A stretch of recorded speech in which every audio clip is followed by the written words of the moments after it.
I took a screenshot. I think there's only 5 of them that surround Teddy. So you're telling me that Ford is dressing up his mother and father, the child version of himself, and his potentially disabled brother. Correct. As masked vigilantes engaging in gun battles. Yep. And then tying up an adult man, stripping him almost naked to a tree. Yes. Is this a hobby? Is this... Yeah. Hi, folks. This is Louis Hertham, the original Peter Abernathy. Hell is empty and all the devils are here on the Shat on TV Westworld podcast with Roger, Gene, and Big D. Welcome back to the Shat on TV Westworld edition, the unofficial companion piece for the hit HBO television series Westworld. My name is Roger Roper, alongside my 2 co-hosts, Big D, Dick Ebert. Good evening. And Gene Lyons. Hashtag inbound 2016. This is the episode of the week where we spend all of our time reading and reviewing our listener feedback emails in a little segment we like to call the Westworld Telegraph. Guys, it is our most popular episode of the week, and our inbox of the Telegraph continues to grow exponentially week over week. As a result of that, and again, I just want to say to all the fans, all the people who listen, all the ones who download specifically just for this reason, last time we did this, guys, it went over 3 hours. And Big D, you're on our narrative department. You're the one who has to go and edit all of this.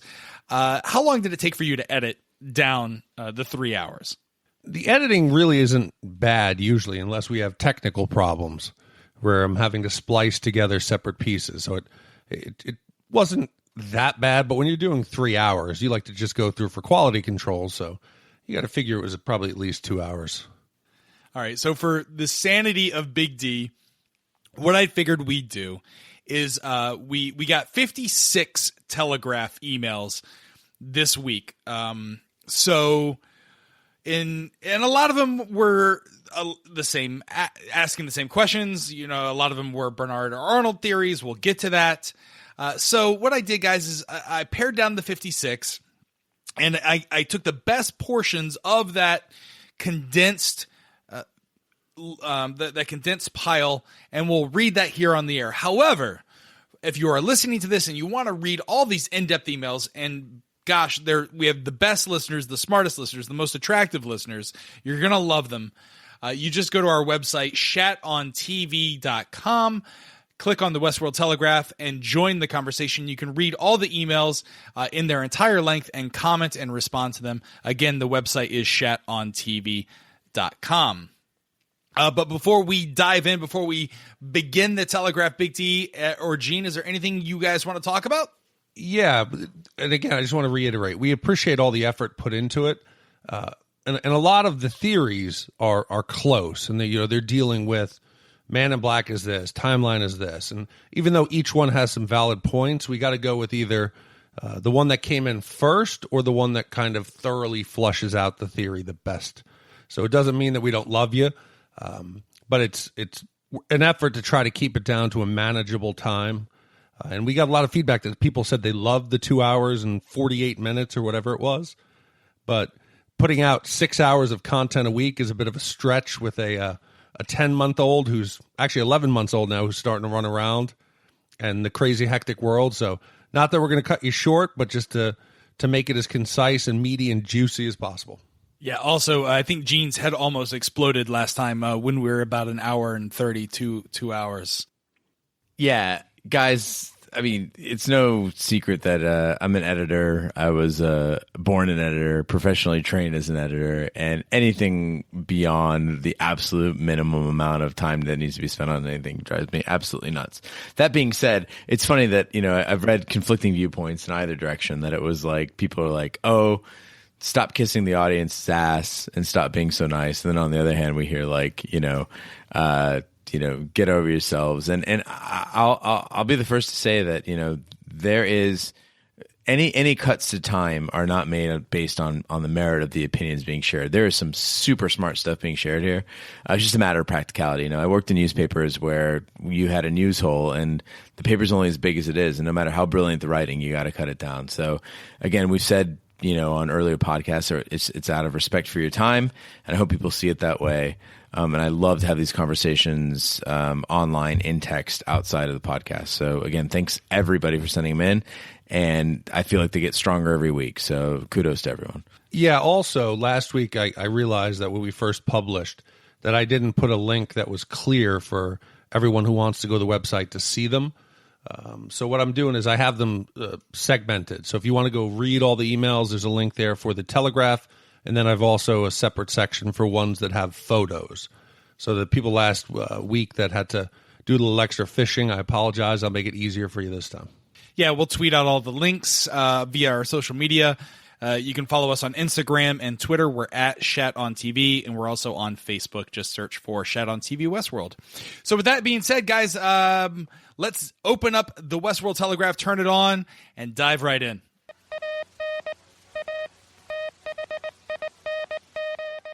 All right, our first email telegraph comes from Louis, L-U-I, Louis. Anyway, he writes in, keeping it light with this one, guys. What's your poison while watching the show? With all the cool old liquor bottles, it always gives me the craving to have some good old stuff. Great cast. And he actually has a photo of what appears to be some really nice age-old scotch. So, Gene, what do you drink when we record the podcast? Louis, I'm really glad you asked this question. I am a bourbon fanatic, and typically will be drinking either Woodford Reserve. Every now and then I'll venture into the rye whiskeys as well too. I like a good bullet. So my girlfriend and I are whiskey drinkers while watching Westworld, and it only seems fitting that we have it with a little splash of Diet Coke. Yeah, I'm simple. Crown and Diet would do me well. Very simple that way, or a vodka Sprite. But a cocktail makes the show even better. A little harder to focus, but I'll do that on the second watch. Yeah, the poison of my choice, and I tweeted this out and posted on Instagram. It's a tall glass of milk and a ham sandwich. That's what I do every time I watch Westworld. I do feel it's only fair to point out that tonight's episode, since you're asking Louis and it seems timely, I'm in Boston right now for a conference. There was an open bar. I'm running on 3 white Zinfandels, 2 Cabernets, 2 cans of cider, and 2, I guess, like the giant-sized pints of a Hefeweizen. That's been in the last 5 hours. So that's where we are. Thanks, Louis, so much for writing in. All right, our next telegraph comes in from Scott in Interlaken, Florida. He writes, hey, guys, I was looking for a Westworld podcast, and when I searched, I found your show, and it's great. I'm going to go back and listen to every episode. Anyways, I know there was some confusion on the Contrapasso episode about your interpretation of purgatory. If you guys are movies buffs, I'm sure you are, you have seen this film, but if you have not, check out a film called Triangle. It's about a ghost ship from 2009, I believe. I won't ruin it for you if you have not seen it, but the movie itself revolves around the idea of purgatory and not knowing you're in purgatory. Sorry if my message is a little Yankee. I'm a college guard, and I'm walking around voice typing with my phone. Anyways, keep up the good work. Hope to see you next season. Signing off, Scott. So I did some research here, guys. So first of all, we have a separate podcast called Shat the Movies.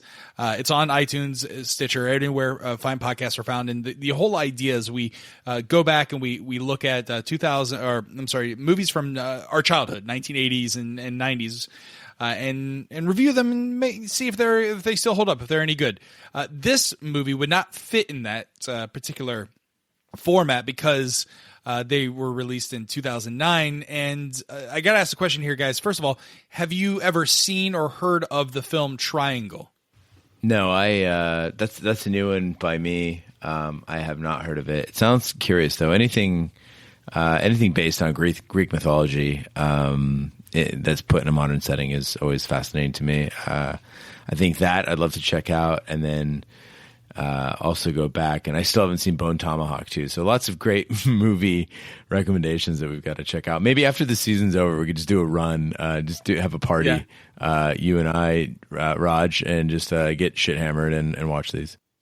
Well, my only question is, and I don't know if he meant the movie Triangle or he was thinking of the movie Ghost Voyage. So the movie Triangle is a 2009 British film, and it's based in part on the story of Sisyphus. Gene, help me out here. Sisyphus was the dude that pushed the rock all the way up the hill, and then it always rolls back down. Exactly. That doesn't sound to me like the story of Purgatory. However, Ghost Voyage was a film that was released by the Sci-Fi Channel, and it is about purgatory. So we'll probably Scott, right back in and go back in your notes and tell us, is it Ghost Voyage, which according to Wikipedia is all about purgatory, or is it Triangle about Sisyphus, figure in Greek mythology? This could be just Siri. He's walking around campus. He's dictating this. Siri butchers my shit all the time. Thanks, Scott, so much for writing in. The next telegraph comes from Max. He says, hi again, guys. Still loving the podcast, and it's an absolute plus point that you are prepared to be critical of the show. Keep it up. As for where the show is going, I'm not sure now. Just enjoying the ride at this point. Your discussion about the catalyst for the park meltdown in Jurassic Park was interesting, but I think it's Ford himself who's engineering the failures, as he knows the Westworld Park is about to go bust. By the way, this is a Unix system. I know this. Had me laughing out loud in the car whilst sitting stationary in traffic on the M25. The people in cars around me thought I must be mad, I think. I also hope Maeve turns out to be the hero, as she's the most interesting character to me so far. But I must pick you up on one thing. You mentioned that she's an outsider. For one reason, she has an accent. Actually, she's the only one without an accent. All the best, Max. So guys, he's talking about the whole Jurassic Park analogy, and then he's also saying that Maeve is actually does not have an accent. Tandy Newton doesn't use her accent as much when she's in the role of Maeve. What do we think about this? Well, first of all, I think the quote that we were going for was in reference to Nedry.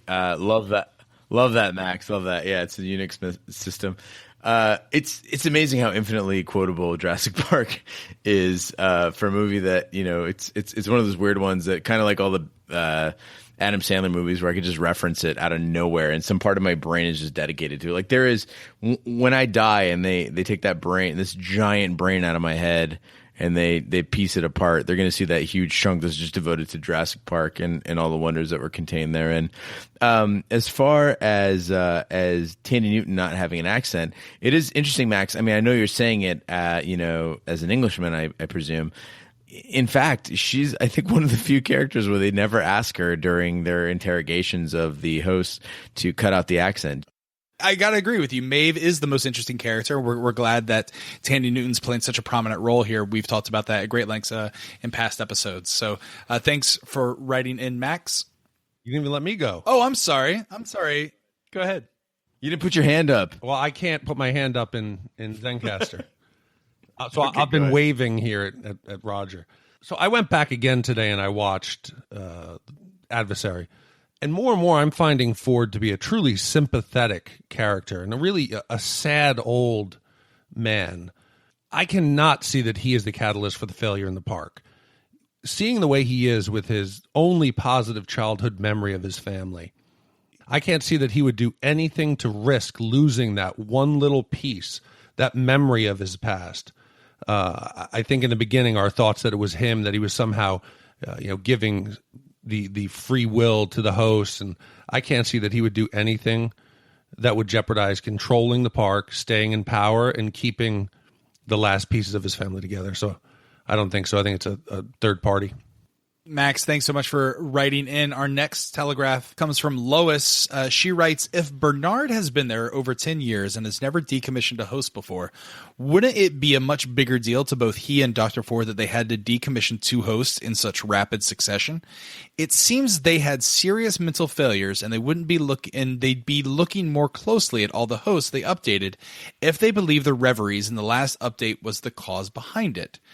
It seems to me that they would be or should be looking much more closely with such critical failures. Just my rambling thoughts. Thanks again for taking the time to read this. Again, love all your cast. Sincerely, Lois. So this is going back to episode 1.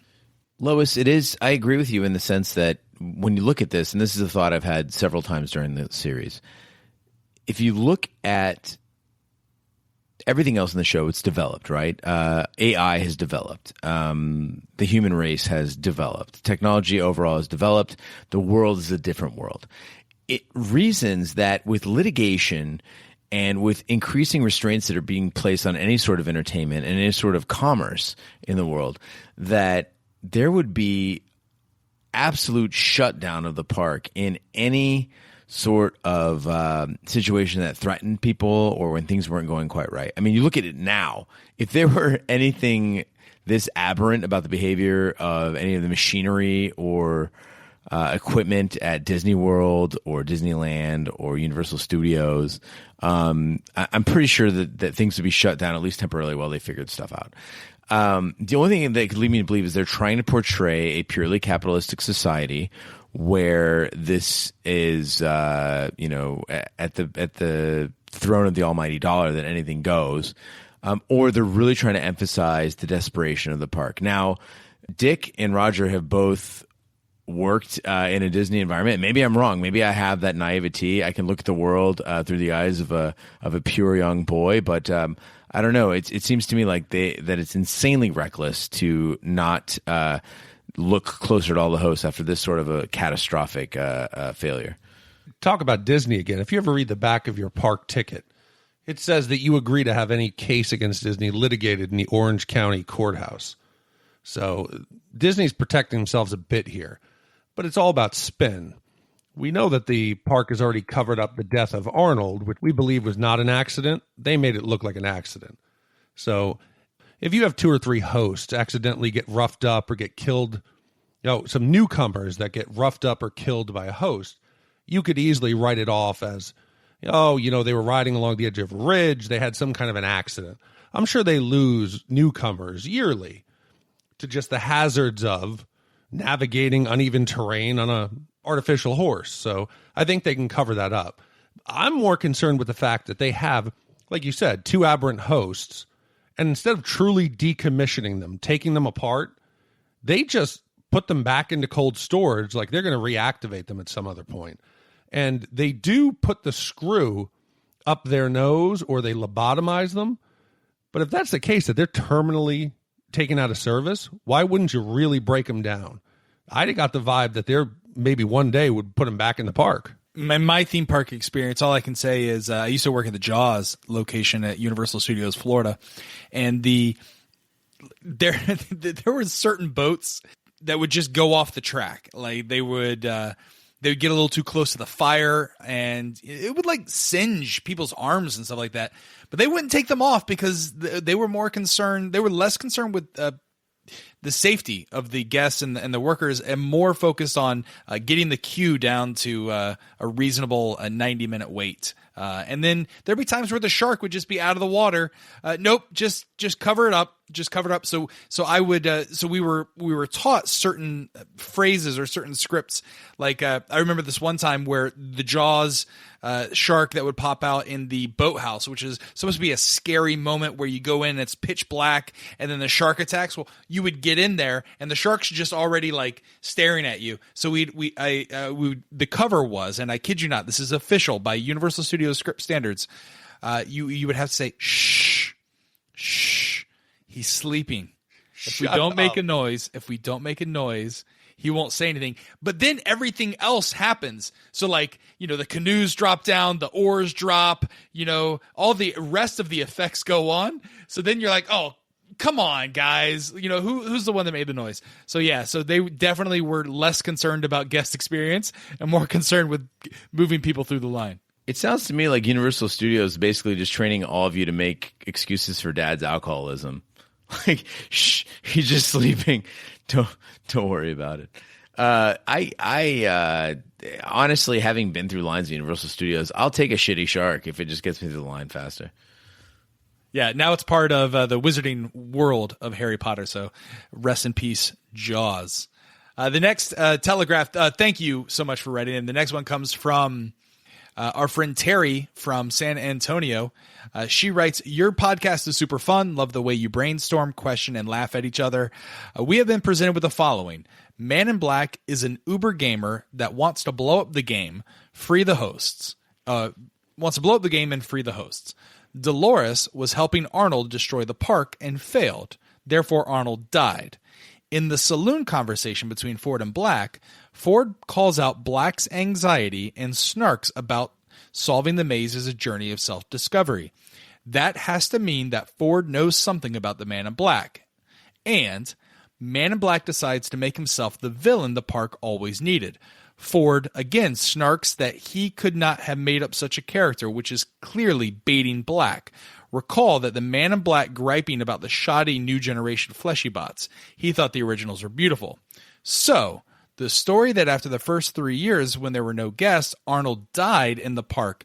Did he go insane and become the Man in Black, a la Tyler Durden from Fight Club?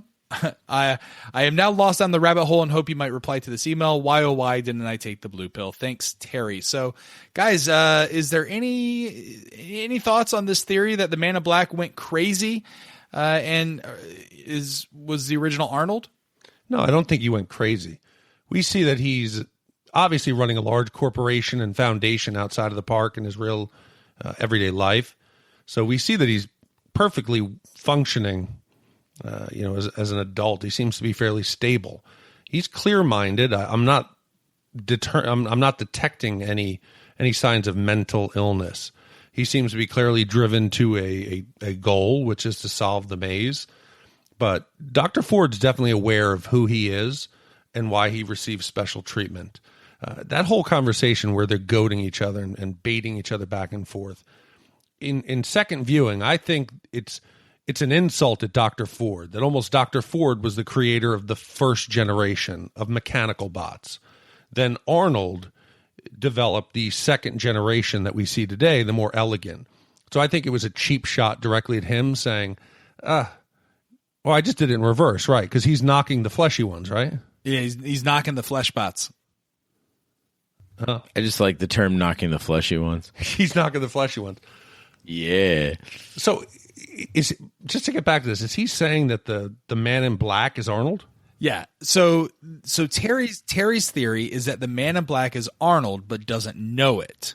In Adversary, Dr. Ford's concerned that Arnold is interacting with the hosts and getting them to kill the dog and getting the host to come off loop.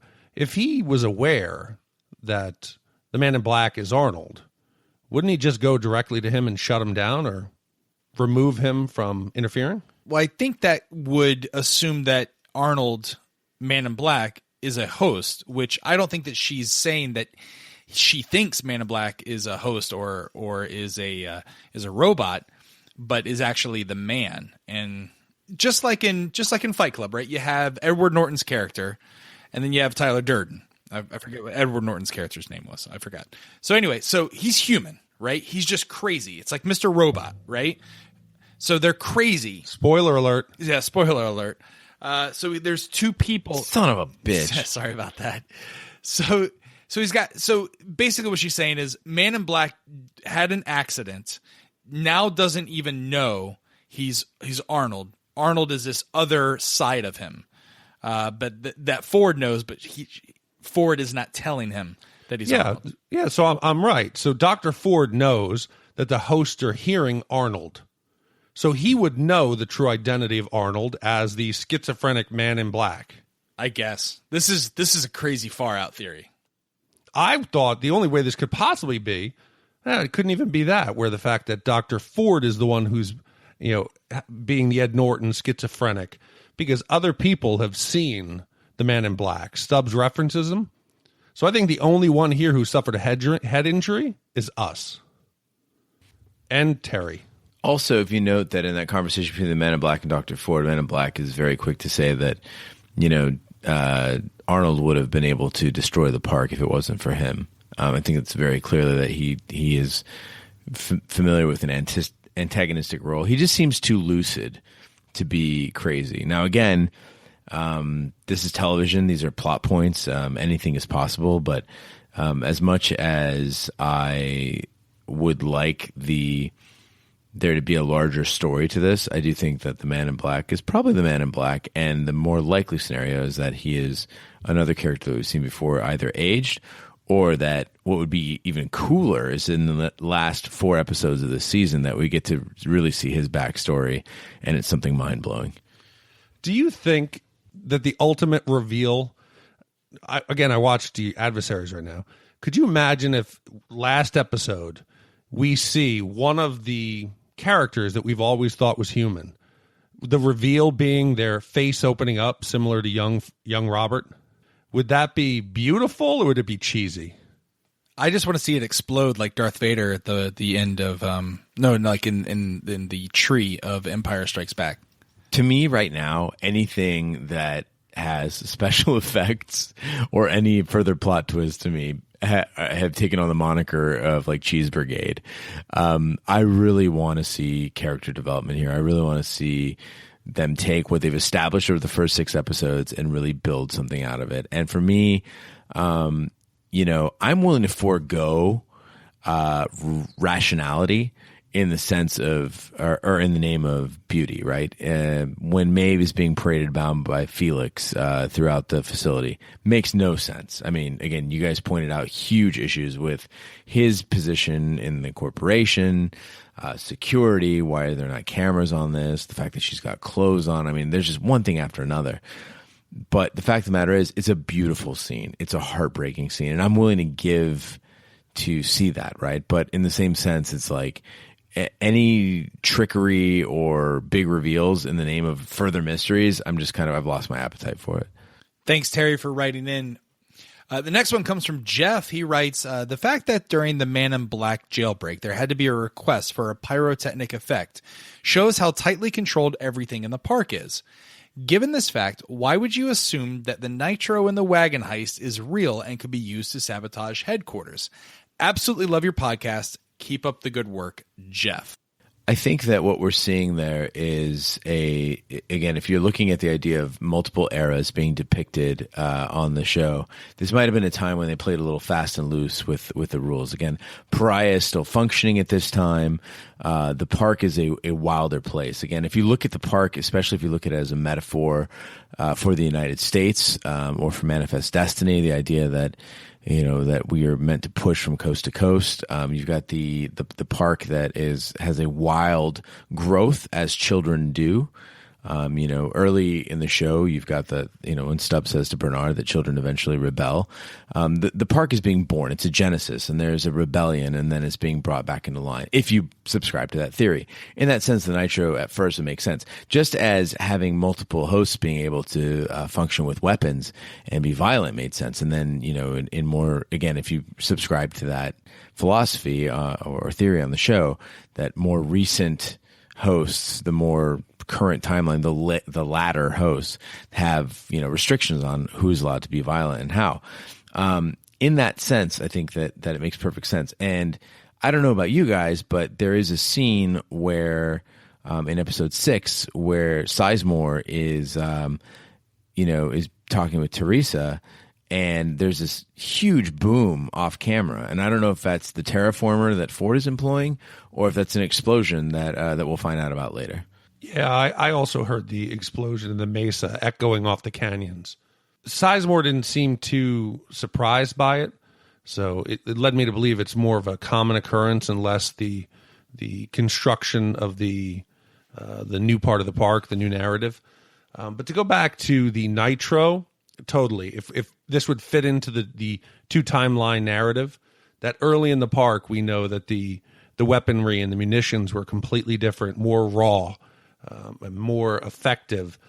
I could see a time when they, rolled out real explosives. Let's make it as exciting as possible.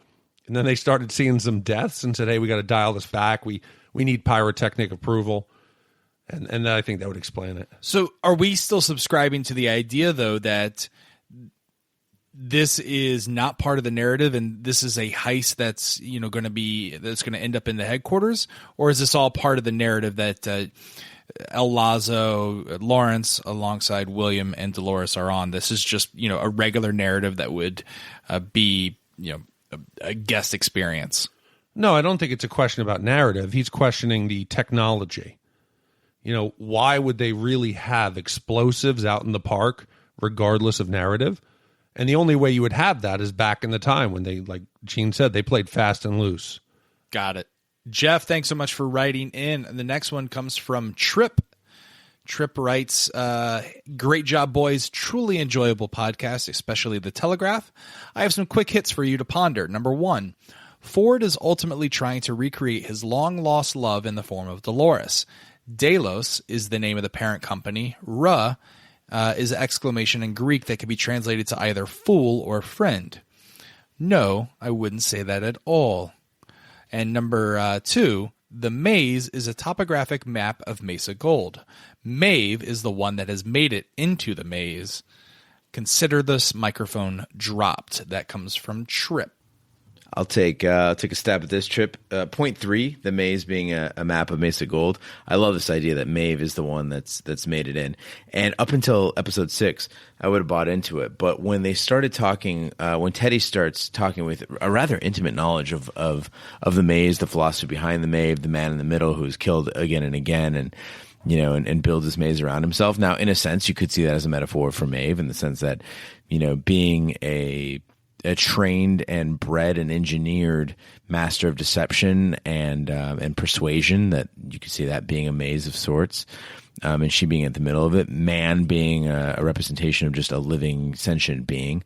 But I think that there have been some theories tossed around, most notably by Dick, that Teddy is the man in the middle, and I'm starting to, really kind of examine that as kind of the direction. But again, it makes sense that, that maze is hiding right in plain sight, that it is actually the Mesa Gold. In addition, that place that is so common to us and is so common to the staff, it's right there in plain sight. To the host, that place is completely hidden, right? Like they don't know it exists until they're on the operating table, and only a few of them have come to the point of actually recognizing it. With Dolores, splitting it into Delos and Ray, I mean, that's one way to look at it. But again, we've examined the etymology of these names before in much earlier podcast, and I apologize, I don't remember the name of the viewer who wrote in. But essentially, that if you take it as a whole, Dolores already means something, and that it's it's a lady of suffering, and I still prefer to subscribe to that. You made me think of this when I was listening to that, is that Mesa Gold is the way out of the park. It's the stopping station, correct, before the host, before the guests actually go back into their real world. Am I right, that Raj? That's correct. So, is there any possible way that the end of the maze would be a way for a host to somehow get into Mesa Gold, get mixed in with the guests? That's their way out of the park. You're not going to make it through the presumably hundreds of miles of desert and wilderness and to get to safety. The true way out of the park would be for a host to somehow get mixed into a group of guests, get put on a hovercraft, and get back to civilization. Which version of Westworld are we talking about here? Also, I love the way people are starting to break down everyone's names. Like, Dolores is Delos, and I saw one today that kind of was interesting to me. It was Dolores Abernathy. That out of it, you could make Arnold base theory or Arnold theory base. I'm sure there's people out there just mixing and matching, breaking out the old Scrabble tiles. My only problem with Delos and the breaking down is that Dolores is spelled Dolores, not Delores. So the next one comes from our resident tinfoil hat expert, Carrie. It's all about the native religions. And it's a long, detailed, she goes into, as she always does, very great length. So make sure you check this out on our website, shatontv.com. Navigate to the Westworld Telegraph. But essentially the bottom line is she compares kind of the maze that we've seen, the branding, to the native another native maze that actually exists. And the bottom line is what it means is besides being a journey of self-discovery and a path to consciousness and enlightenment, the maze could equal one's life experiences and choices made. The center equals one's dreams and goals. The journey's end equals look back on the path taken and pass into the next world. To create life, though, is not enough. One's existence must be given meaning, and one cannot be said to have lived if they never die. This puts a morbid spin on Ford's Perils Past line narrative and sheds light on his native religion narratives.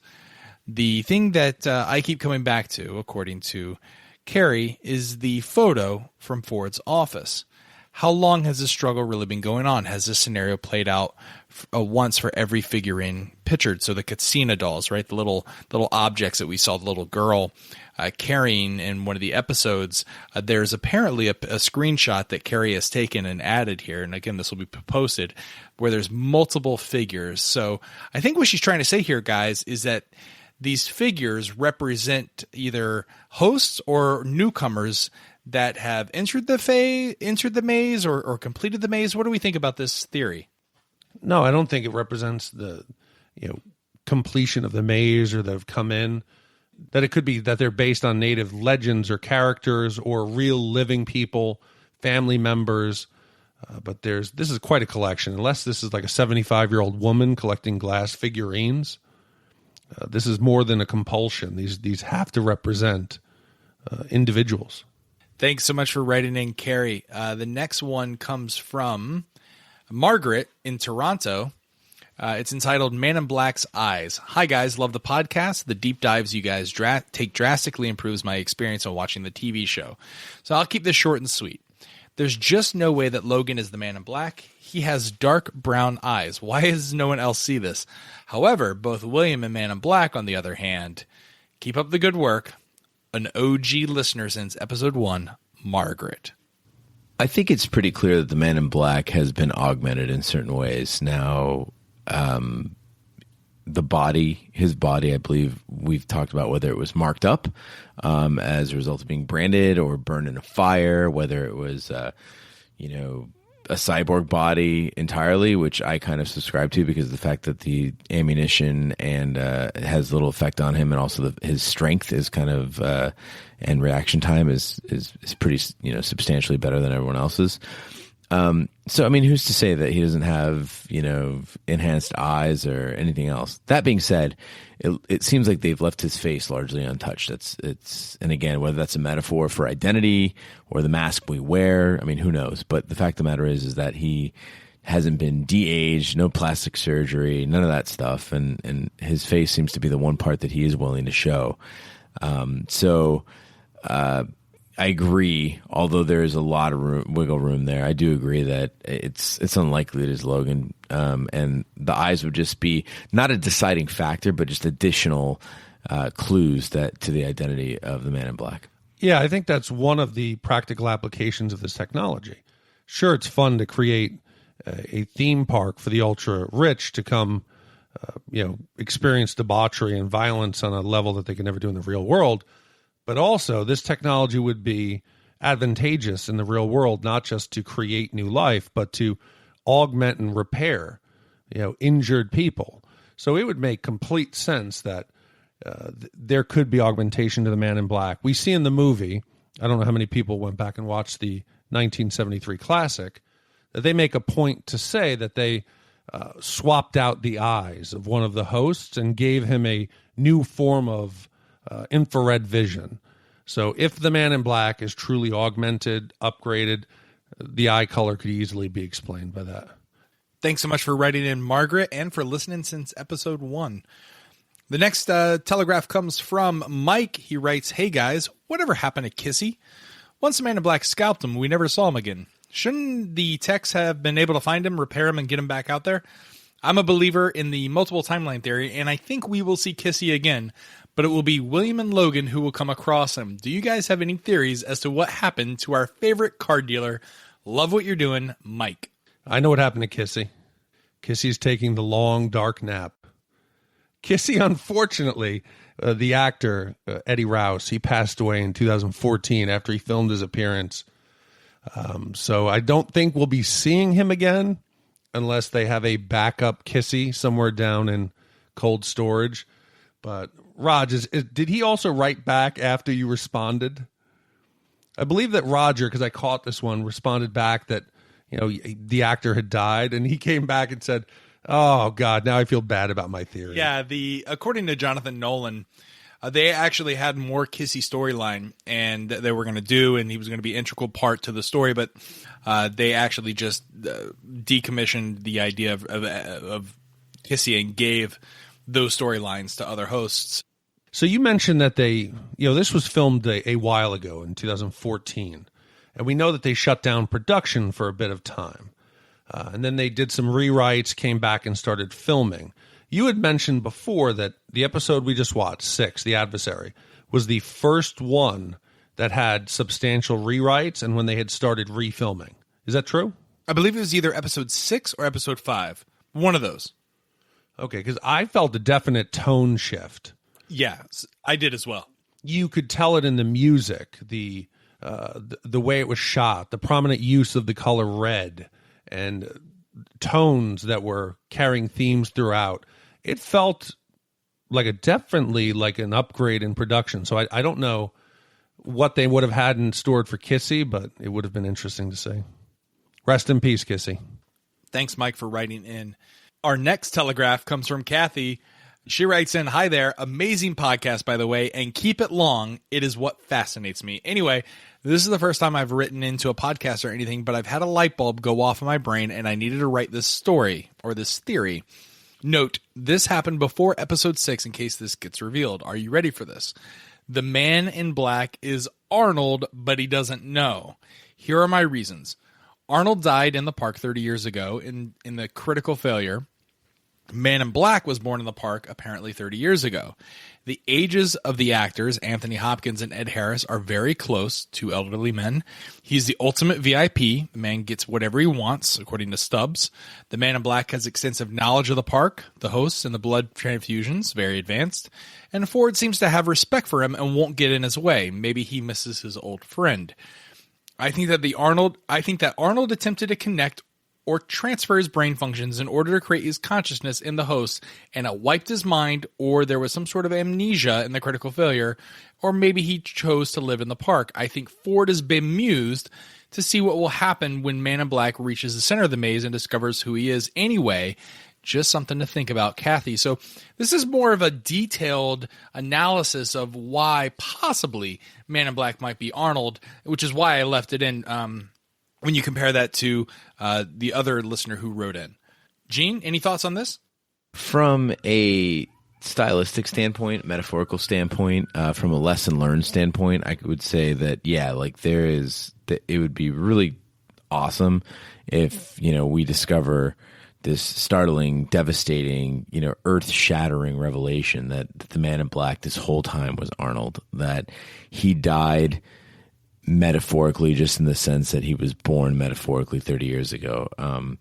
That would be emotionally and psychologically a big whoa, right? It takes the oxygen right out of your lungs.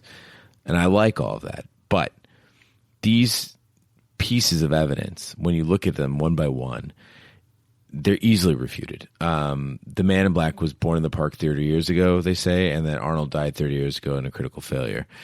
I'm sure lots of things happened 30 years ago. 30 years ago, you could say that a particular host was decommissioned, or a particular host was born, or a particular change happened in the park. There's too many things that can happen in the course of a year. And again, they're using 30 years as a pretty rough estimate. I think, we've got a leeway of about 5 years there where things could have happened between the two things. I think at some points we hear 34 years for some things, 30 years for others.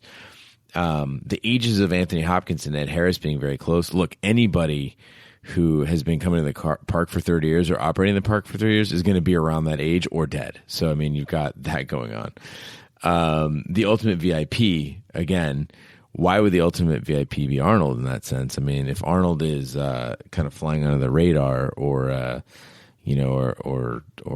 having a mistaken identity, what's the benefit? What's the motivation for making him the ultimate VIP? Extension knowledge of the park, again, that's easily explained. Dude's been there, going there for 3 decades. I mean, he knows what's going on. And blood transfusions, again, if you're we've heard that he has this foundation. It might be easy to just explain it that way, that it's got some sort of a medical background. And again, Ford, having respect for him and not getting in his way. Well, if he's a customer, you're not going to get in his way, especially if he's a great customer. And I don't get the sense that Ford misses Arnold or wants Arnold around in any way. So again, Kathy, maybe because of those facts, it would be the real big reveal that would kind of blow our mind. And then they would have to explain all those facts. But I would say probably chances are not great. Yeah, the only problem that I have with this is at least the Man in Black believes that he has been coming and going, and it's been some time since he's been back, and that this time he doesn't plan on leaving. You mix that with the other guests recognizing him, and you would have to believe that he is fully functioning and has a life outside the park. If this famous man out in the real world who has a foundation doing all this good, people would know his history. He'd have a wiki page where you'd go back and know that he was the early developer of this technology. So I don't think it's likely. So that's actually a really good point, Big D. It's in episode 1 where the Man in Black says he doesn't intend on leaving, correct? That's correct. So we've talked about the idea of consciousness, the idea that they're cloning, the idea that there's a deeper meaning to the park. What if the Man in Black is there? He doesn't plan on leaving. Does he want to become a host? I'm with you. I don't necessarily subscribe to the idea that he is Arnold, although, Kathy, thank you for writing in. But maybe the idea that he wants to become a host. He wants to transfer his consciousness into one of the advanced AI robots. I buy that. He could very well view the maze as his last possible chance at immortality. That the maze might give him a chance to extend his life. And he, whether he's suffering from an illness or he knows that he's doesn't have that much longer to live, the maze would offer that opportunity, not just for adventure that we've thought he's seeking, but maybe he's seeking the fountain of youth, that he's seeking the way to extend his life. And that would make complete sense. It would fit his character to a T. Kathy, thank you so much for writing in. Next one comes from Sam from Boston. Listen, Gene, you're in Boston right now. Maybe you can hook up with Sam. He just writes, hey guys, I just listened to the Instacast and was shocked. Neither of you mentioned the retro Westworld logo on the old computer in sublevel 82 that Bernard logged into. This all but solidifies the two timelines theory with the misadventures of William and Logan occurring in the past. I would now give the William Man in Black theory a 95% chance of being true because I don't think the show is sneaky enough to throw us a curveball. This obviously complicates Dolores' story arc, as we now know she was searching for the maze in the past. I doubt the secret Bernard one-on-one meetings actually occurred in the past. If true, this would mean Bernard is either A, a host, or B, the proud owner of a DeLorean. A more realistic option is the meetings are in present time, but Bernard is merely reigniting her search for the maze, either on purpose or through manipulated ignorance. And that comes again from Sam from Boston. Gene, your thoughts? Well, Sam, greetings from the Hampton Inn Crosstown Center. I will be sneaking around your bushes and whispering sweet theories into your ear this evening, so stay tuned for that. Yeah, I mean, again, the two timelines theory being solidified, I don't know if it got cut out in edits, but I could swear we did talk about. I'll address that. We had some terrible technical issues recording the last episode where Gene had some sketchy Wi-Fi. So we did actually bring up that point and talked about the logos, but that section was interrupted, so unfortunately I had to cut about 15 minutes out of it, and that was in it. So we did pick up on that. So I don't know, Gene, if you want to continue with that, but unfortunately that was technology. Sure, yeah. As far as 95% chance of William being the Man in Black, that's a huge leap there. Again, I need to see a lot of evidence before I buy into things. When I first got into Westworld, and we all did together, I was very excited about theories, and now it's like, I'm not sure A, that the writers know where we're going with this, and B, I think that there's a lot of flares being tossed out there to blind us. As far as Dolores' story goes, though, there are, again, some explanations there. I mean, I wrote a blog about how, I believe that Bernard was actually Arnold. in the same sense, there's also that idea that's been thrown around based on the trailers and kind of the previews of episodes that Bernard may be based on Arnold, and in which sense we may be seeing one or the other in different time frames. So I wouldn't be so ready. Between Bernard possibly being Arnold, between there possibly being remote accessing where he could control his appearance, and between us talking with different timelines in general, I think that there's way too many variables to be making any sort of solid predictions or guesses in this sense. Yeah, I think the logos are clear. Now, I've read articles where they're trying to play it off as if any continuity errors were due to the reshoots that we already mentioned. That, they had to go back, make some changes, the sets changed slightly. I think that's bullshit. I think that's them just trying to mask the fact. The logo on the screen in Level 82 is so clearly a match. And when you look at the logos and what we've seen that kind of, strengthen the idea of the two different stories simultaneously being told, I think it has to be. They're too spot on. So I don't buy that this is simply reshoots. I'm not going 95%. I'll go 75%. But I like the fact that you're doubling down and you're putting your chips on the table. Thanks, Sam from Boston, for writing in. The next telegraph comes from Vic. He writes, Dolores is the Judas Steer. He goes on to write, the maze is likely designed for two purposes, one unintended. The unintended one is that it will ultimately lead to the actual evolution of the Westworld bots. But I think its original intent, as it has been posited many times before, is that it's a trap for when the AI are starting to get too self-aware. As they approach the point of no return evolution, they are drawn to the center of the maze where they will get reset. Dolores is the Judas Steer. She's the one that's probably always thinking these things, these independent thoughts, and ends up inspiring all the others to follow her. She leads them into the maze and zap, problem solved over and over and over. I'm pretty sure we'll see that this is not only the first or second time that she's done this, but that it's happened many, many, many times over in the intervening 30 years. But will it be different this time? Of course it will. Thanks, Vic, for writing in. So this is kind of like the Matrix Reloaded theory. Vic, I appreciate you bringing this point up. I don't necessarily agree on necessarily the idea that Dolores is a Judas Steer because she's the first one to think of these thoughts and then everyone kind of follows her. But it is interesting to note that she tends to lead people or serve as the motivation for many people. And just track this back. Just think about the fact that she is who obsesses over her. The Man in Black does. He is, even to the point of apologizing for nights that he can't be there to interact with her. William, Teddy, Bernard, Dr. Ford, they all have these strong ties to Dolores. And in particular, she tends to be that hook that drives so many storylines. And in that sense, when she is talking about that Judas Steer with Teddy, at first blush, when you're watching the show as a newcomer to Westworld, you think, yeah, she's talking about Teddy. He's the Judas Steer. But I do agree that her identity is that Judas Steer that is a metaphor for Dolores. I just don't know if I agree it's the same reasons. Judas Steer, is that keeping them in line or everyone else follows? So the Judas Steer is much like this also works with sheep and other livestock too.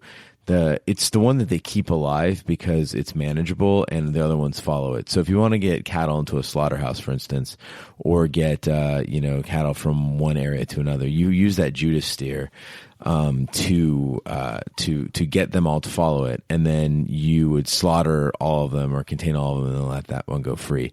Interestingly enough, on certain islands, they actually had problems with sheep overpopulation. What would happen is that sailors would come and they would take the native turtles and eat them, and they would drop off baby sheep.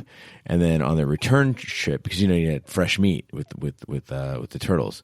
And I don't know if you guys know this, but on sailing ships, they can actually keep turtles upside down for months on end, and they would have fresh meat because their metabolisms are so slow they could stay alive. And they would just keep them on their shells so they couldn't get up and move around. You just keep them in the body of the ship, and then you can eat fresh meat whenever you wanted to. Anyway, on your return trip, you take these sheep, and they've grown fat off of all the vegetation on the island, and then you can take them, put them on the ship, and you can eat them as you go along, and you've got basically fresh meat all the time. Well, what happened was these sheep were just overpopulating these islands, and they had to try to figure out a way to get them. But the problem with sheep is you shoot one, and eventually when you get the population low enough, they start hiding in caves and other places, and they couldn't figure out, well, how do you get them all out? And that's when they figured out that you take these Judas livestock, and they will follow them out. And then as soon as they follow them out of a place, then you can shoot them all and slaughter them that way. So this is a tactic that with livestock and with elimination of pests it goes back a long way. That's their sole purpose. And it's kind of horrific when you think about it, like as a person, in this sense. Maybe every person you ever meet keeps getting killed, or every person you ever meet keeps getting abused and manipulated. And your sole reason for existing is to draw them into that, and there's nothing you can do about it. Yeah, well, going off of your description, what you just said, I don't know that Dolores, to me, fits that. Dolores's loop is kind of limited and narrow in scope. She doesn't interact with that many hosts to really affect the herd. But Maeve, on the other hand, she's at a central location of Sweetwater. She interacts with almost every single newcomer. Everyone who cycles through town cycles through. We've already seen her multiple times diffuse situations, whether it's a fight outside, whether it's Hector breaking in. She seems to be a mediator and a central hub of the park. I could see, and now that we've seen her taking the next step to independence and could be the one to lead the cattle, out of the fields and the pastures. So in that way, she could be the Judas Steer, also breaking off of their path. But also within the park, she seems to be the center spoke that every other guest cycles through. So I don't know. I think it fits her as well. Yeah, I definitely believe there is some sort of Judas Steer element to Dolores's personality, and it's there for on purpose. What do you think about Maeve? Maeve as the Judas Steer? Yeah, because that's what I was saying. I think that Maeve... No, I don't think that Maeve is a Judas Steer. I think that Maeve is more self-aware than Dolores is.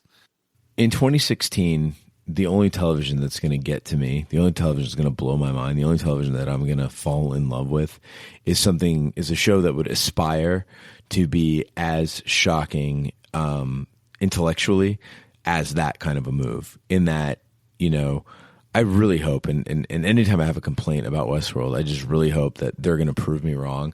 And that sort of a thing, that sort of a, they set up Dolores as this wide-eyed, one that you're supposed to love. And then I feel like the cool guy. I feel like I'm involved. I feel like I'm super smart for loving Maeve and saying she's the real hero in all of this, right? That she's the power, that she is the next step in the evolution of the AI. And in fact, she's a Judas Steer. That's good writing. That's amazing writing. And I want to leave this show not knowing who to trust or what the hell is up or down. Our next telegraph comes from our good friend from London, Jez. Jez writes in talking about Dr. Ford's family that we see in The Adversary. She writes, it seems that something happens to Ford's brother Tommy. In episode 2, and again here in episode 6, there is mention of the boys exploring the countryside. Perhaps Tommy dies on that trip to Cornwall, or perhaps the whole family dies except for Robert. In this case, you could imagine that Arnold was his adoptive father / wealthy benefactor who taught him everything. It seems that quite a substantial amount of funding would have needed to start the park. By the looks of the Ford family holiday rental in Cornwall, these folks were probably not the Rockefellers. Since the partnership was super secret, it doesn't seem like venture capitalists put up the funding either. Or maybe Arnold was just an imaginary friend, the voice in Ford's head.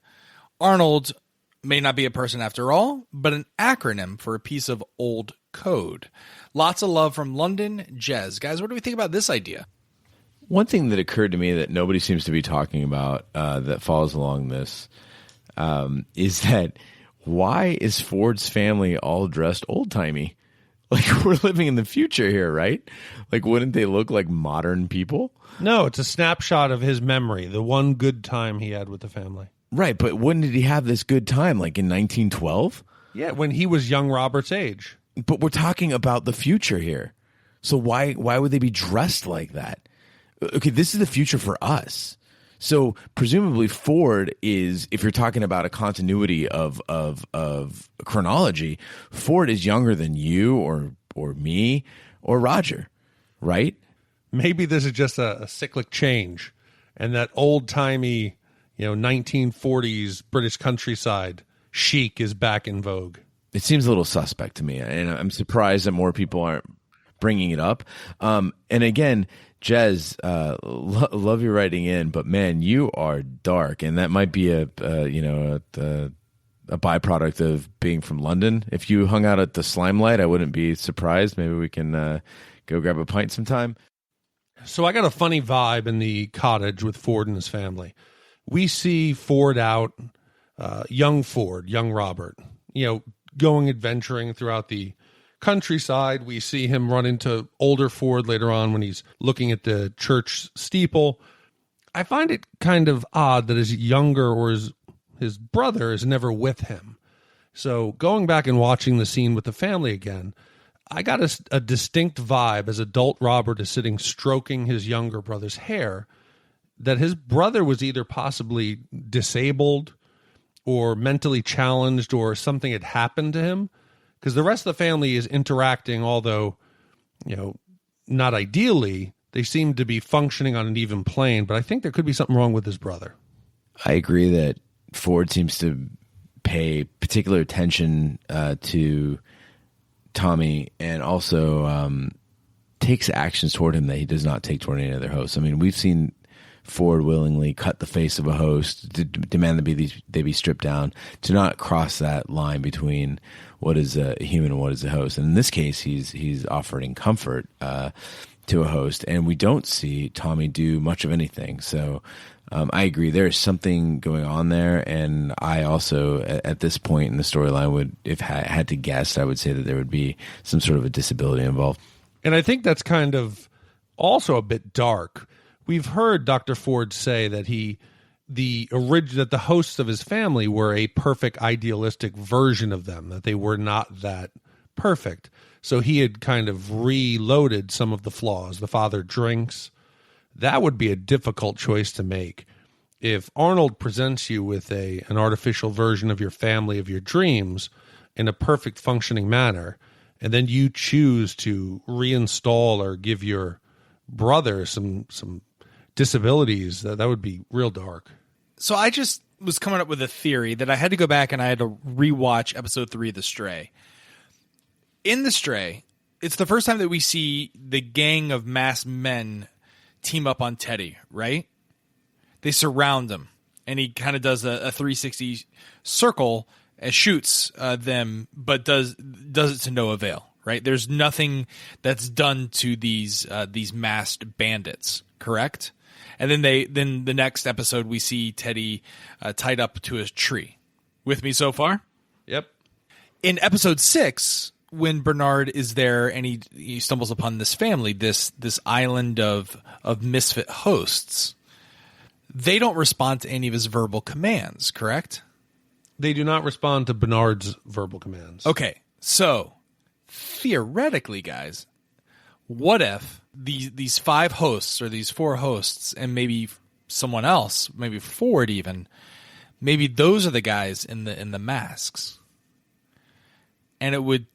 I took a screenshot. I think there's only 5 of them that surround Teddy. So you're telling me that Ford is dressing up his mother and father, the child version of himself, and his potentially disabled brother. Correct. As masked vigilantes engaging in gun battles. Yep. And then tying up an adult man, stripping him almost naked to a tree. Yes. Is this a hobby? Is this... Yeah, no, I just think that's all part of Ford's new narrative, and he's using hosts that don't respond to the simunitions. None of them were children. The sizes don't match. Not necessarily. You can't tell. You could tell if it was a Jawa. There was no little sandcrawler. Those were adult men. The amount of Star Wars references we use in this podcast is absurd. No, Ford would also not risk his family being injured, or his family of unregistered hosts being discovered. That's why they wear masks. No, you keep them in Sector 17, which is off limits and set aside for future, development. You wouldn't have them then venture out into the actual park.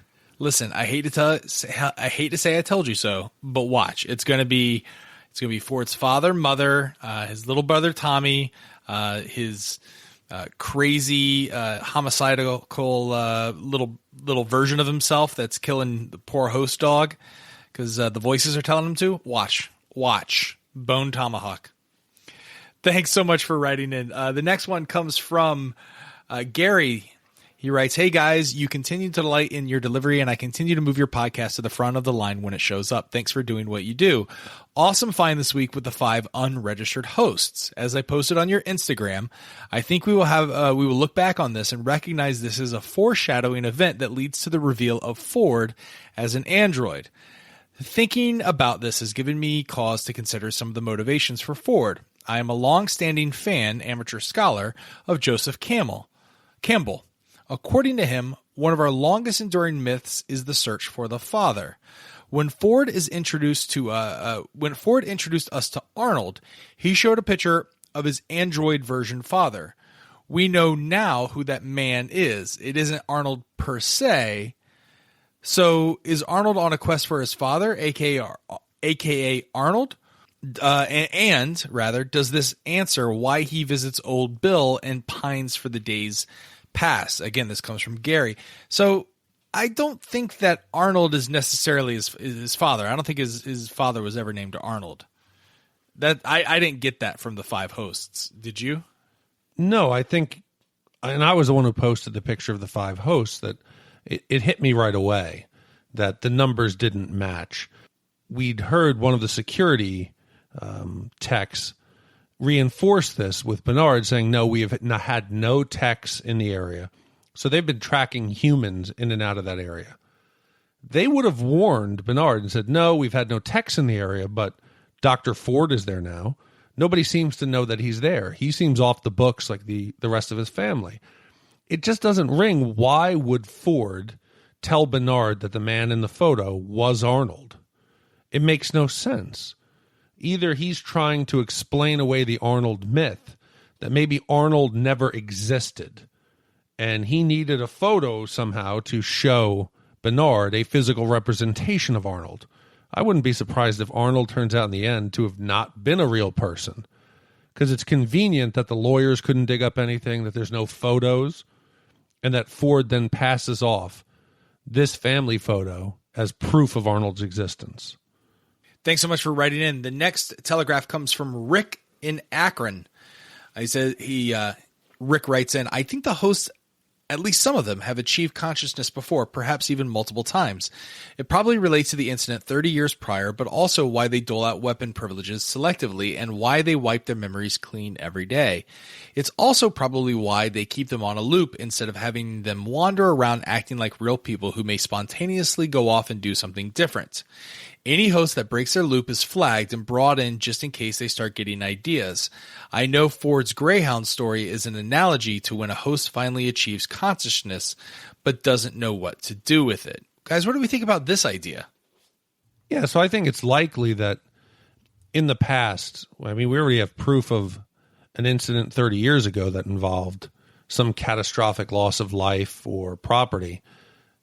It would make logical sense that there hits a threshold where they have to either completely purge them or they hit a level of awareness, because even though they're not deleting them and purging them, they're just rewriting data. It's like your old hard drive.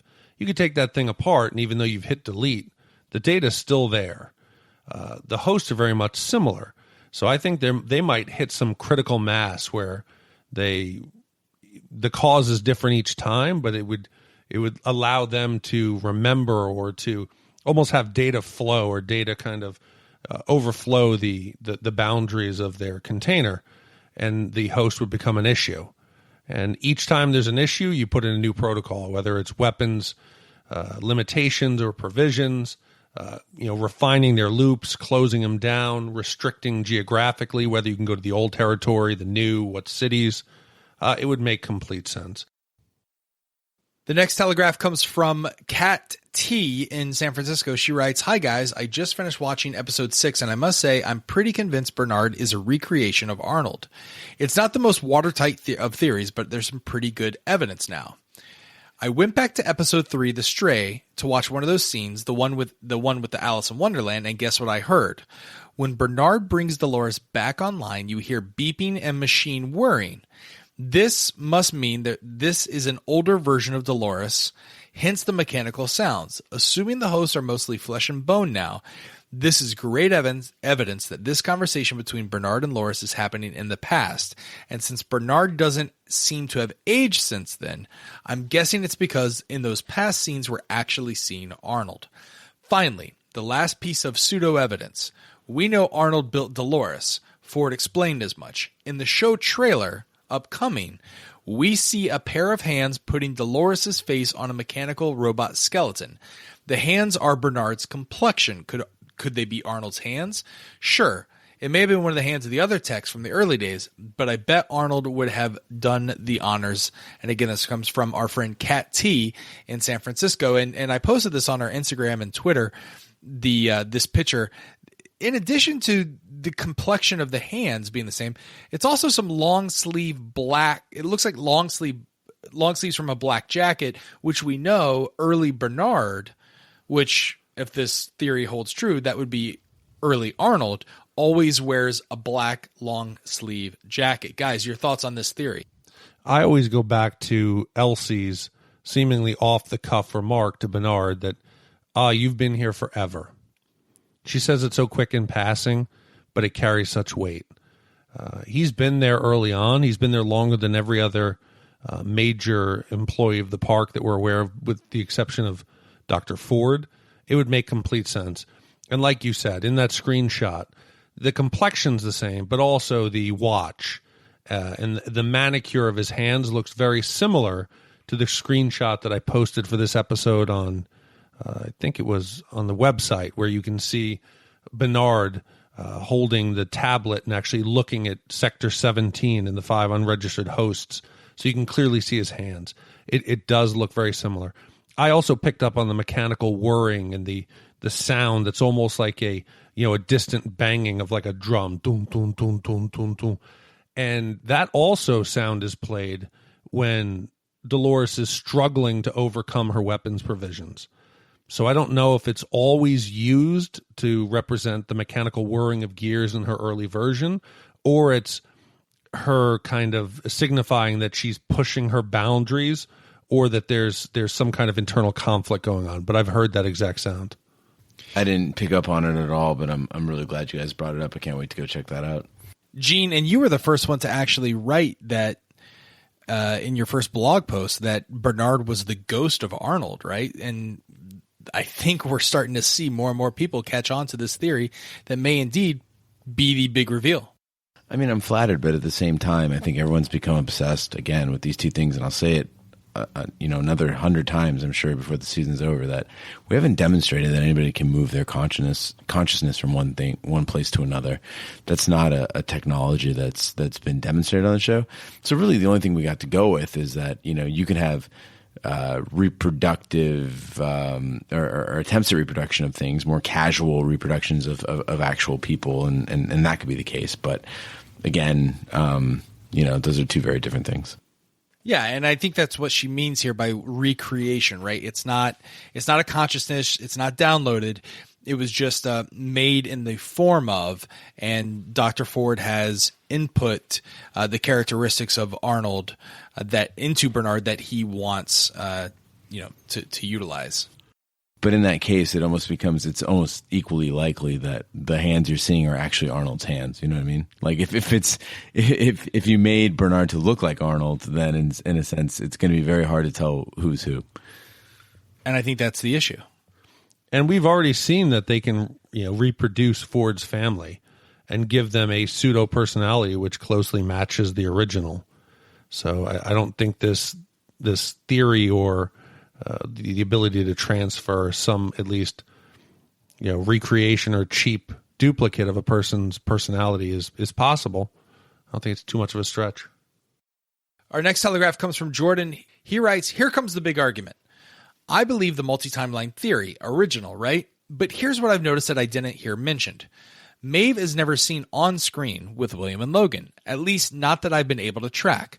Since they pointed out that she's only been at the Mariposas for a year and a half, and they have shown William and Logan at and around the whorehouse and interacting with Clementine, but no Maeve, it seems fishy. Every other person they've shown at the saloon has some sort of interaction with Maeve. I think they just cleverly cut the two timelines together of Maeve being taken out of circulation right before William arrives as to make it not so obvious. Also, the wanted poster shown in town when William gets shot in episode 2 makes no mention of Hector. The bounty hunter is also different from Maeve's timeline. That's Teddy's job, the best I can tell. I think that during William's story, Maeve either doesn't exist yet or is in the storyline that she flashes back to getting scalped. So I think it's one timeline with William and Logan in the past and a future timeline with Maeve, Teddy, and the Man in Black. Thanks, Jordan. Keep up the good work. So there was a part of the podcast, the deep dive podcast that we cut for time, where I tried to connect the dots on this theory. And believe me, I subscribe to this theory, Jordan. But let me propose this. Dolores is unlocked by the original Peter Abernathy. She then goes into town and unlocks Maeve. And Maeve starts having flashbacks, right? So Maeve at this time is working at the Mariposas. She's the madam. We see the Dolores with William and Logan as, the unlocked Dolores, so to speak. So does that mean that this idea of two separate timelines isn't really happening? Or does Jordan have a point? You're making assumptions that the Dolores that's with William and Logan is unlocked. Both Gene and I have proposed the possibility that her glitches and all of the whether she's in the parade seeing her duplicate or knowing that the train is leaving town or what's going to happen in Pariah could very well be downloaded narrative that she's getting on the fly, and that's what's causing it. There's no proof that the actual unlocking from her father, when he finds the photo and then whispers the words to her, happens in that timeline. The only thing that connects them is that running at night, leaving, and then stumbling into camp with Logan and William. Other than that, there's no way that you know that those two are the same time. So the timeline theory is still in place, and I like using Maeve and her position at the Mariposa as kind of our determining factor. Thanks so much for writing in, Jordan. Well, this next telegraph actually adds more fuel to the fire of one timeline. It comes from JC. He says, hey guys, loving the podcast so far. I feel the need to shit on this two timeline William is the Man in Black theory once and for all. Let me explain. In episode 1, the original, Teddy and Dolores are seen riding up to the Abernathy Ranch where they find Dolores' parents being killed by two other hosts. If you look closely, you will notice Dolores' father is the first original Abernathy, the badass actor Lewis Hertham. The Man in Black then shows up and kills Teddy in the same scene. The original Abernathy is then decommissioned at the end of the episode. Now, flash forward to episode 3, The Stray, and Dolores confronts the same hosts who are killing her parents again. However, this time you will notice her father is now the second Abernathy, who was the bartender in the first episode. Dolores has a flashback to her old father, the original Abernathy, indicating that this must be taking place after the events in the first episode. Dolores then kills the bandit who tries to rape her and runs into William and Logan. William is certainly not the Man in Black, and there is only one timeline. What are your thoughts? Thanks, JC. So there's some additional evidence that may point in the direction, guys, of just one singular time frame. Well, I need to go back and watch and see the order. So she saw Lewis Hertham first, then the bartender, Peter Abernathy 2.0. No, she saw Peter Abernathy 2.0, then Flash glitched out and saw Lewis Hertham Abernathy 1.0. Yeah, if that's true, then that definitely throws a wrinkle to her theories, because that has to have been after. Well, that would make sense still, that she's unlocked. The original Peter Abernathy whispers the violent delights quote to her. She becomes unlocked. She then starts to become more aware. She goes back for that loop. The new Peter Abernathy is in place. She fights off the bandits. That's how she's able to actually bypass her weapons provision. So I think it still makes sense that it could be the two. Gene, any thoughts on that? I mean, we've kind of gone over some of these points before, as far as like there's too many discrepancies there, and we're again looking through scenes from the viewpoint of a host that's kind of had her brain scrambled and has been around for a very long time. Any manner of things can happen in the course of 30 years, and I just don't see any of those things as an appropriate benchmark that I'd be willing to put any money on. Thanks so much for listening and writing in. The next telegraph comes from Drew. He writes, "Great work, fellas. Hooked on the podcast from the start. Are we to believe that the basement level was operational for the Westworld movie and that's why we see the gunslinger in the background? Part of me says no, because it's hard to believe that the computers would be compatible. There's also the decommissioned host storage level that seems to have a different purpose at one point in time, almost like a welcome lobby with a fountain where the big globe was. Alas, if there is no link between the movie and series, then the gunslinger is simply an Easter egg. Thanks for listening, Drew Peacock." You know, guys, I think we've talked about this idea, and we caught this on, one of our earlier podcasts, that this lobby looked, eerily familiar to, an older period in the park. We've seen William and Logan arrive by monorail into that what appears to be the same area. But the last episode, we saw a really cool Easter egg with the Yul Brynner's character, the gunslinger, down in the office areas. Do we think that this is connected? Do we think that the movie is part of the canon of the television series? Well, I think the movie, let's take them apart. The movie tells the story of Westworld in a small window of time. The time where the gunslinger and the rebellion and they, start killing the guests. Very well, that level could be telling that same period of time, but within the world of the show. And I've always had a problem with, why would a corporation this size just abandon multiple levels of their facility? It seems like a waste of assets, a waste of money, time. And I was thinking, why would they just abandon these levels? And the only explanation I can find is if something catastrophic happened and this area almost became like a memorial or like an area that people just could not go. You think of Ground Zero, you think of areas that become, the Pulse nightclub in Orlando, areas that are a memorial to a tragedy. If there was some kind of a rebellion, something that happened back in the park, and there was mass killings of the staff and guests, and it was catastrophic, I could easily see them then, cordoning off these areas and essentially leaving them abandoned and untouched. So any other explanation, I don't think makes sense.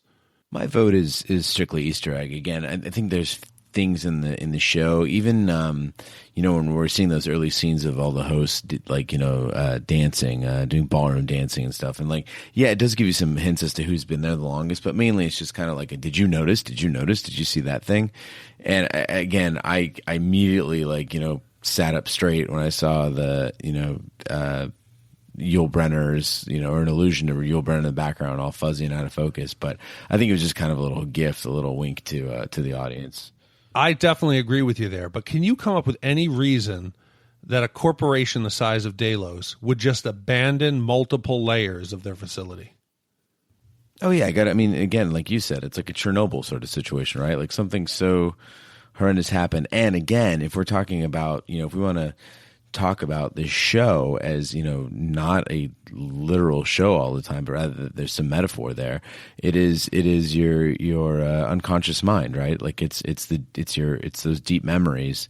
It's the base of the identity pyramid that is being sketched out. It's all those things. So the pyramid in a sense, I feel like it does have some sort of a link to that, what we talked about, that stratification of Mesa Gold. That there's a lot to be said there.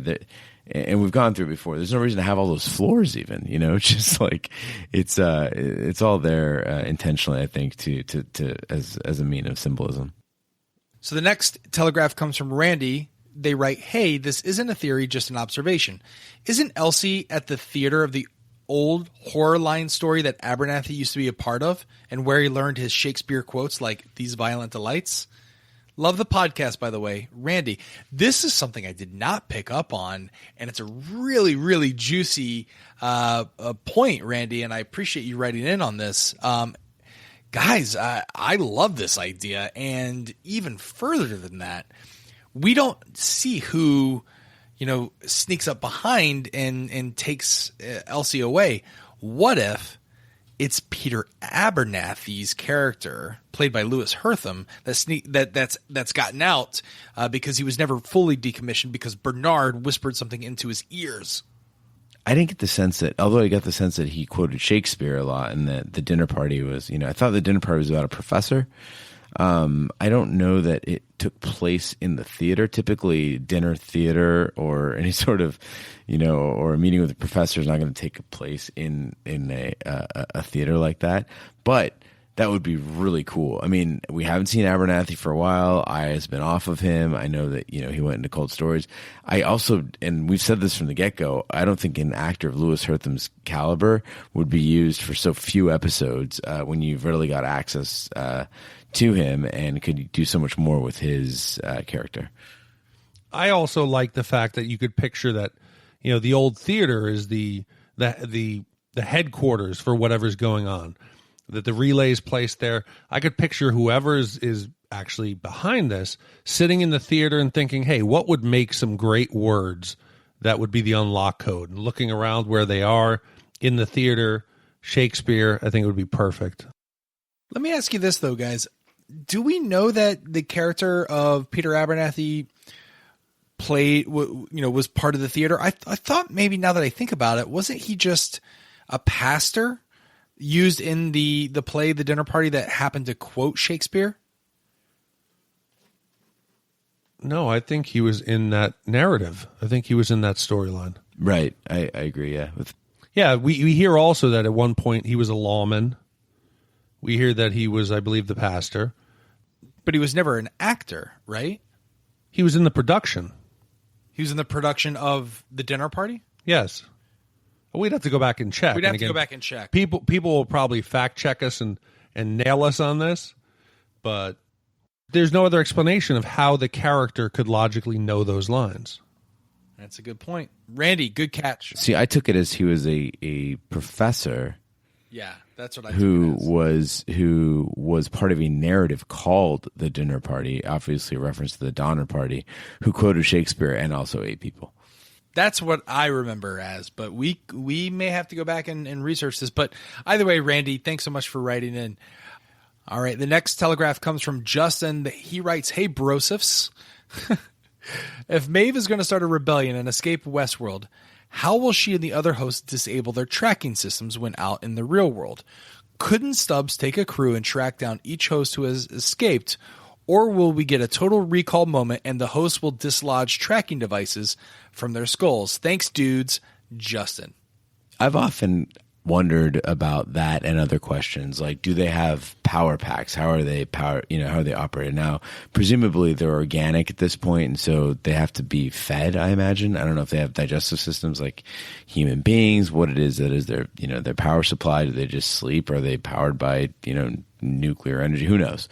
The tracking is the same thing. The only thing I can assume is that, often if you have something that's being tracked over a certain distance, you would have an effective tracking mechanism that would be small enough that you could kind of, if you're trying to find a needle in your own home, that's a lot easier than a needle in the entire world, right? And so that they're not necessarily calibrated to be found at distances, in which case it wouldn't make, a ton of difference once they get out, what kind of tracking device you have. They're already gone. But beyond that, I mean, I just think that there are a lot of logistical questions as to, would they even be able to navigate in the real world? Are they programmed to do so? How much time would it take them to learn that? How easy would it be to, remote into the older ones? And why would they not have any sort of remote access to the newer ones? There's a ton of questions with that. I think it's a great line of questioning, Justin. Can you picture Stubbs trying to log into the Find My Host app? God, where the hell are they? And hitting them and looking at the little GPS and then, hitting the sound or putting them into lost mode. Yeah, well, Maeve probably has turned off her location services, so they can't even find her. Well, I got into in a conversation with somebody, I think it was on Twitter or Instagram, where I had posted the hypothesis that the 5 unidentified hosts, and there's some people who believe that the 5th unidentified host was the Greyhound. And I said, hold on. We've heard that there's 2,000 hosts in the park. If that number includes horses, cattle, snakes, and other animals, there'd be like 50 hosts. So are they tracking everybody equally? Do you think Stubbs has a subdivision? Because I said he would need some interns. Is there a whole nother map that we're seeing where people are monitoring animals? I'm sure there's an animal division. Absolutely. It's like the old massive multiplayer open reality games, right? Where you have you go out to the big fields and you got to kill sheep to get some experience points. Could you imagine being the one responsible for just monitoring 200 heads of cattle? I'm sure it's probably an entry level position. And you're like, God, I don't even get people to shoot each other. I don't get any murder. I'm just watching geese. Yeah, you start on geese, then you move up to snakes, then to raccoons. Then from raccoons, you go to coyotes, and then from coyotes, you move up to bovine, so just some cattle. Then from bovine, you go to bison, and then from bison, you really want, which is the ultimate livestock, you want horses. So I think that's the hierarchy. So anyway, thanks for writing it. The next one comes from our good friend Greg. He writes in, not to beat down on a man when he's down, but what a spectacular flameout by Sizemore. How many times do you think he wrote a narrative where someone pisses on an adversary? Hashtag clean up on Park Map 5. Keep up the amazing work and congrats on the show opener, Greg. Hashtag still Team Arnold. So yeah, it was a pretty spectacular flameout that we saw, where Sizemore's up on the second floor drunk and pees all over the holographic conference table. Do you think that he's written in this narrative instances throughout the park? Yeah, I love the fact that Leo says that he is creatively flaccid and he's been stymied in his creative abilities. So I don't think he could have written such a fantastic burnout and just going down in flames. Thanks so much, Greg, for writing in again this week. Our next telegraph comes from Brandon. He writes, somebody needs to put together a visual corporate hierarchy of Delos and Westworld corporate employees. It would be a nice graphic for your site. Brandon. So yeah, Brandon, I completely agree with you. I am not good with graphic arts or building stuff like this, but certainly there's got to be somewhere someone has created a visual representation, or maybe it's on discoverwestworld.com of kind of the hierarchy, who reports to who in the company. I mean, I don't know if it exists already, but that'd be really easy to make. I mean, I think that's something we could easily handle. I think it's a good idea, just kind of I wish we'd be better at creating timelines that were accurate, because I think that would be hugely helpful in understanding the story. But we just, again, it's so hard to say that we can't say definitively that one thing happened after another. There are very few sequences where we know their exact timing in the chronology of Westworld. But I think that's a good idea. I think it's a project that we should take upon us. And if anyone has suggestions or any pieces of the puzzle, please send them in. Let's make this like we're hunting down Kaiser Soze, where we're trying to, break down the hierarchy of an international gang. Did you just say Kaiser Soze? What is it? Kaiser Soze? Because you're Kaiser Soze. It's Kaiser Soze. Soze. God, it's been years. Fine. Let's make it like it's Narcos. How about that? Okay, there you go. We can make it like Narcos, where we're going to try to identify the infrastructure and the breakdown of a international drug dealing organization. Thanks so much for writing it. Our next telegraph comes from Craig R. It's entitled, I've Got It All Figured Out. And it's a link, again, that we'll post on shatontv.com. It's to an imager gallery that basically is nothing more than a 6 degrees of Will Smith as it relates to Westworld. So it all comes back to Will Smith. It's pretty clever. Thanks for sending that in, Craig R. And make sure you go on our website and click on the link and enjoy that. All right, our last and final telegraph for the episode comes from Ash. Ash entitles it, "The Flood is Coming." Hey guys, as always, thanks for the podcast. You guys are doing great. I'm glad you're all back on board with Westworld. I haven't heard it mentioned before in the cast. I'm not sure if you guys have seen any of the theories regarding a possible flood. I don't fully support the theory, but I thought I would share it along with some of my observations supporting it. Theory. Ford is planning a flood as a failsafe / new narrative. The construction Ford is doing is a canyon that stops short of the town with the church. The construction area extends all the way to the sea. This would explain why the church is buried. When Ford shuts down Seymour's narrative, the only thing he likes are the shoes. In the next scene, we see him breaking in the shoes. I think this is misdirection, and he's actually testing the moisture level of the sand to see if it has recovered from its natural disaster. Sizemore urinating on the hologram can be taken as some sort of foreshadowing.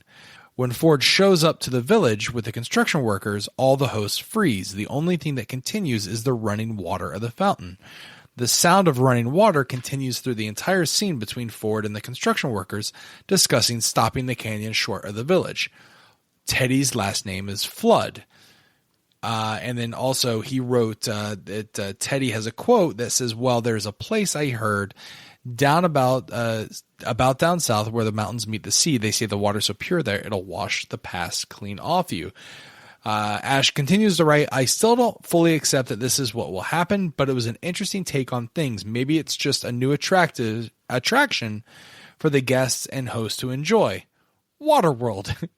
Anyways, would love to hear what you guys think. Thank you, Ash. So this idea that Ford is building a giant canyon to wash away the sins of the past and a biblical type flood that will then become the first water park attraction in the area. What do we think of this idea?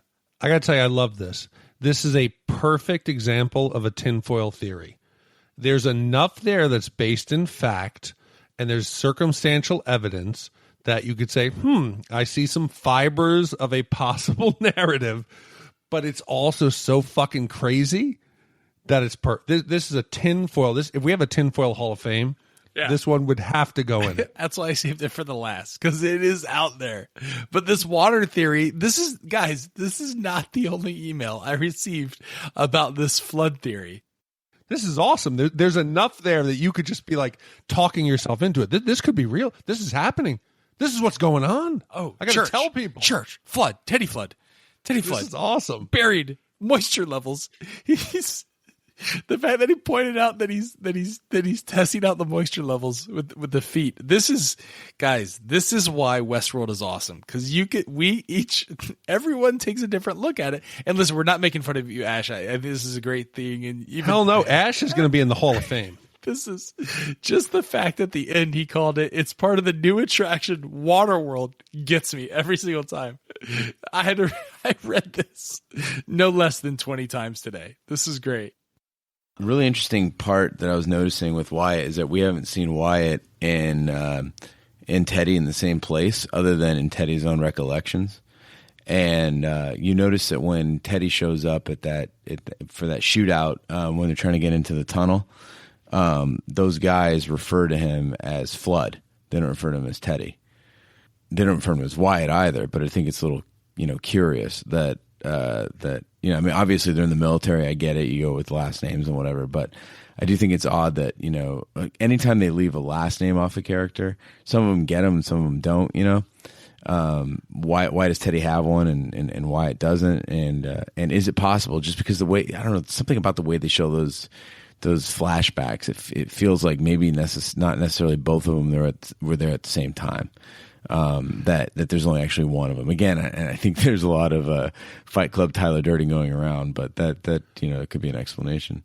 Well, the one soldier does say, he says, Flood, Teddy Flood, and he turns around. So he knows Teddy's first name, but I definitely got a brothers vibe between Wyatt and Teddy. Okay. Well, then scratch that. Never mind. Again, just a hypothesis. Yeah. And just one final crazy tinfoil thing that I got that's new. Hopefully here we can close it out. Everyone's talking about who could possibly be, Arnold. Who could be... I did notice something today that kind of stuck with me. When Dr. Ford goes, after seeing the map, carved into the table, and he goes and recovers what we are led to believe is Arnold's sketchbook, right? Yeah. They focus prominently on the sketches of Dolores. Right. And the artist is quite talented. There's only one other host or character that we've seen who has such a skill in drawing or painting. It's Dolores. I don't know. I'm just saying it. I'm just throwing it out there. Potentially, there is some correlation whether the original Dolores has either a piece of Arnold or is Arnold, because the ability to draw is so specialized and so limited. It's a talent that very few people have. And that they focused on those sketches in the book. I don't know. Ash and I are in the crazy bin together. Don't judge us. I wish a flood would come now and wash both of you away. You didn't think Maeve's drawings were exceptional? Yes, to put on the refrigerator if it's your second grade daughter. I think Maeve's drawings deserve gold stars. So that concludes all of the top emails for this week's Westworld Telegraph. Again, you can go in and read the long-form versions of the telegraphs and all the ones that we couldn't get to by navigating to our website, shatontv.com, and click on the Westworld Telegraph. Again, we'll post all the links via our social media. We're at Shat on TV on Twitter and Instagram. You can also find us on Facebook. Just search for Westworld Shat on TV. And you can find us wherever fine podcasts are found. Be sure to share with a friend. Leave a 5-star review. And again, we want to thank our good friend Lewis Hertham, the original and, in my opinion, the one and only Peter Abernathy, for doing our cold open for us. The Twitter handle for Lewis, if you want to follow him on Twitter, is at Lewis_Hertham. You can also check him out on Netflix in the latest season of Longmire. He's really great in that show. And if you like Murder, She Wrote, and you have those on Blu-ray and DVD, he's also in that for 5 seasons. So thanks Lewis for doing that. Great friend of the podcast. Before we shut down and close this week's Telegraph, guys, is there anything we want to say? Well, I just want to reiterate what Raj was saying about the emails. They're all so good that we have to shave them down, unfortunately, so we're going to post them. But please, just if you have an idea early in the week, get it into us, because a lot of it is where people are coming in before others. So just try to get your idea in quick. And it's not that we don't love the emails, because they're all great. But again, we'd be here. As of now, we're here like almost 2 hours. Yeah. We would be here for 5 hours at the way it's going. And that would be great for a podcast, but bad for a marriage. So we got to balance that out. What if we did two podcasts answering email, a stateside telegraph and an international telegraph? That would be awesome. And also, Lewis, again, thanks again. We're working on another surprise for the listeners. We're trying to get another cast member who's thinking about doing another cold open for us, or actually coming on for an interview. So hopefully you'll hear about that in a couple of weeks. And if you want to write into the Westworld Telegraph, the email address is hosts@ShatOnTV. Again, that email address is hosts@ShatOnTV. On behalf of my two co-hosts, Gene Lyons and Big D, Dick Ebert, my name is The Raj, and I'm saying we'll see you next time here in Westworld.